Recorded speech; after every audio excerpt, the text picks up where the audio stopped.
Olá pessoal, de volta aqui professor Messias, dando continuidade aqui às aulas de gestão ambiental, hoje falando sobre forma de destinação de resíduos, né?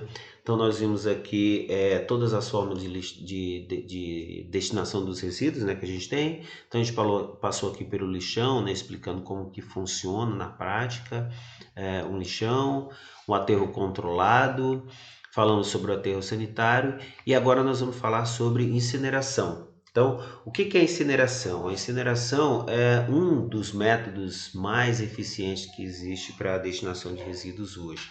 Basicamente, a incineração ela consiste na queima desse lixo, né? O lixo ele é mandado para autofornos, né? Autoclaves, onde esse resíduo é queimado em altas temperaturas. E aqui a vantagem que eu tenho é que uma vez queimado vai sobrar cinza, ou seja, diminui o volume desses resíduos. Acontece que a incineração é um processo pouco usado no Brasil, a gente utiliza mais para fins de destinação de resíduos hospitalares, né? Outras formas de resíduos não são muito aplicáveis aqui na incineração em função do custo, né? A incineração ainda tem um custo um pouco alto em relação às outras destinações, né?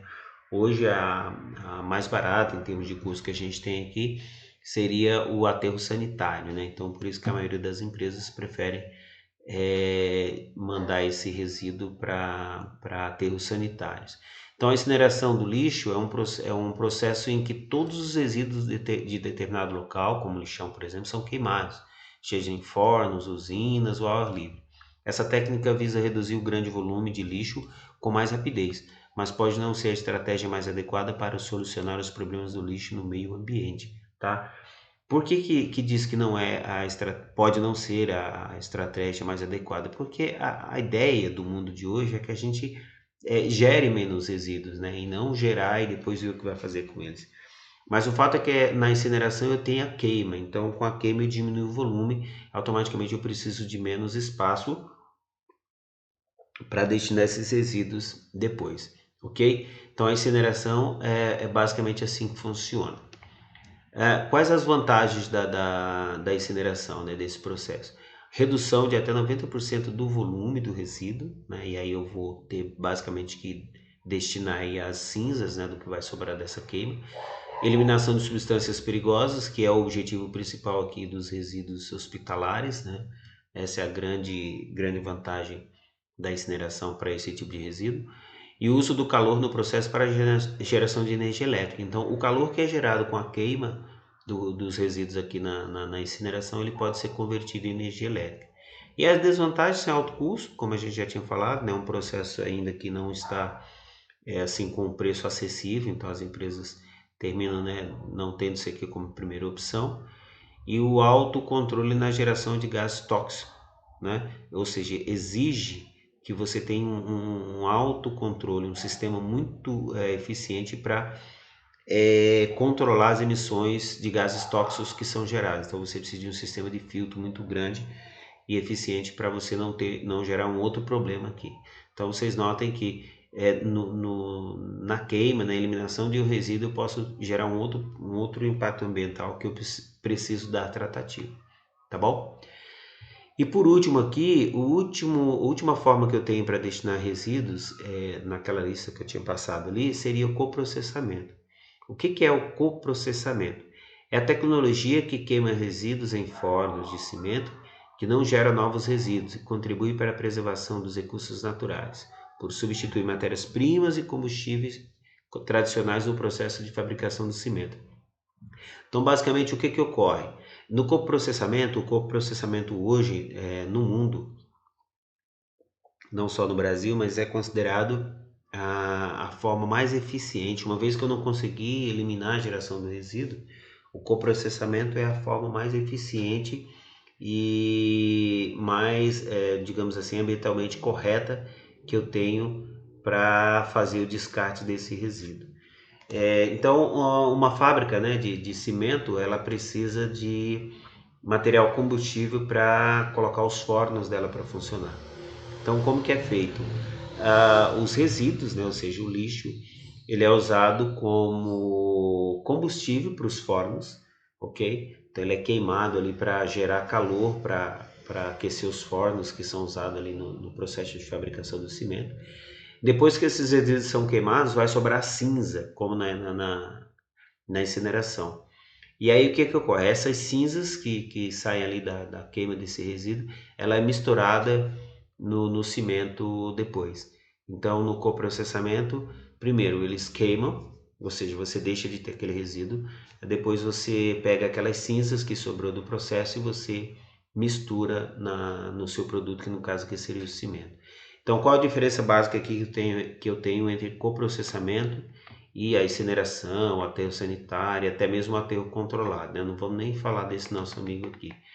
A diferença é que aqui no coprocessamento, uma vez queimado o resíduo e gerado cinza e a cinza misturada no cimento, eu não tenho mais nada, ou seja, não sobrou nada do meu resíduo. Então aqui eu não tenho responsabilidade nenhuma mais, uma vez que ele foi coprocessado, vamos dizer assim, né, meu resíduo.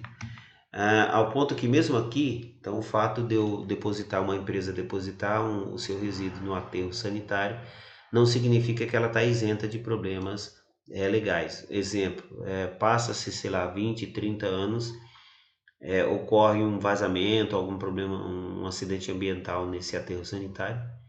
Todas as empresas que depositaram resíduos ali, elas são acionadas pela justiça para pagarem os reparos daquele espaço. Então, basicamente, aqui no aterro sanitário, apesar de ter todo o sistema de controle, o que eu faço é reservar um espaço para eu depositar os meus resíduos. A responsabilidade pelo resíduo continua sendo sua, né? A famosa responsabilidade do berço ao túmulo. Ou seja, aqui eu continuo tendo a responsabilidade pelo meu resíduo, porque ele está depositado no espaço e eu sou responsável por aquele resíduo eternamente, tá?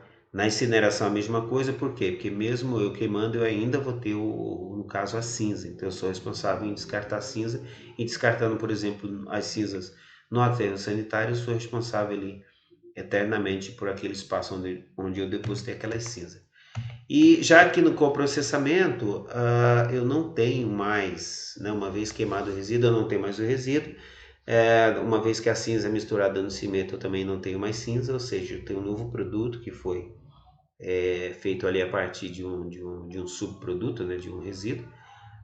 Então eu não tenho responsabilidade mais nenhuma, ou seja, não tem possibilidade nenhuma de eu ter problemas judiciais aí em relação a esses resíduos. Beleza?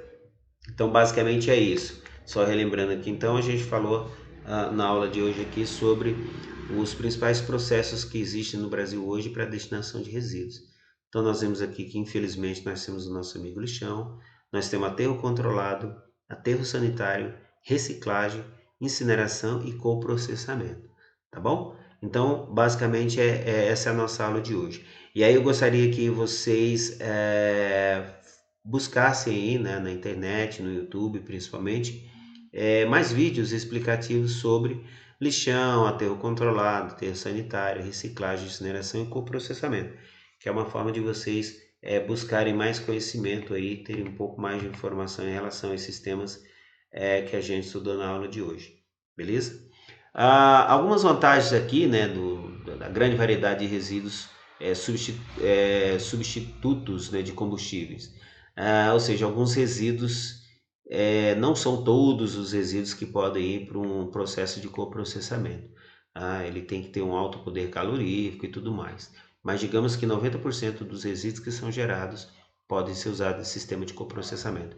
Então, alguns exemplos aqui de resíduos que podem ser mandados para coprocessamento seriam lama, né, com alumínio, ou seja, lama de ETS, né, de estação de tratamento de efluente que existe nas empresas, lama siderúrgica, areia de fundição, terras, refratários, né, que seriam resíduos aqui de empresas de fabricação de telhas, blocos e tudo mais, resíduos de fabricação de vidro, gesso, óleo, pneu, graxa, resíduos de empacotamento de borracha, resíduos plásticos, lama de esgoto, enfim, existe uma variedade muito grande aqui de resíduos que podem ir para coprocessamento e não irem mais ocupar espaço no caso nos aterros, né? Seja ele controlado ou aterro sanitário. Algumas vantagens do coprocessamento: eliminação definitiva, né, técnica e ambientalmente segura dos resíduos, substituição de recursos energéticos não renováveis, né, já que usa-se os resíduos como combustível para queima, né, e alimentação dos fornos. Ferramenta sustentável para a gestão dos resíduos, ou seja, eu elimino resíduos 100%. Preservação das jazidas, né, ou seja, das fontes de recursos naturais. Redução de pegada ambiental nas atividades extrativas, ou seja, diminui o impacto que eu tenho no meio ambiente. Destruição de pneus velhos, hospedeiro do mosquito dengue. Então, eu mando o pneu para um processo de coprocessamento. Além de eu estar eliminando ele, eu estou eliminando também o foco de dengue. Aí eu tenho redução de emissões de CO2, né, que são os gases tóxicos aí, provenientes dos lixões. Geração de novos empregos, porque no coprocessamento eu tenho um número muito grande de pessoas empregadas. Né? E aqui eu coloco para vocês aqui algumas das principais legislações no Brasil que falam a respeito do coprocessamento, tá bom? Então, na aula de hoje é só. Eu vou pedir então que vocês deem uma aprofundada um pouco mais no tema das aulas de hoje, que foi lixão, aterro controlado, aterro sanitário, reciclagem, incineração e coprocessamento, beleza?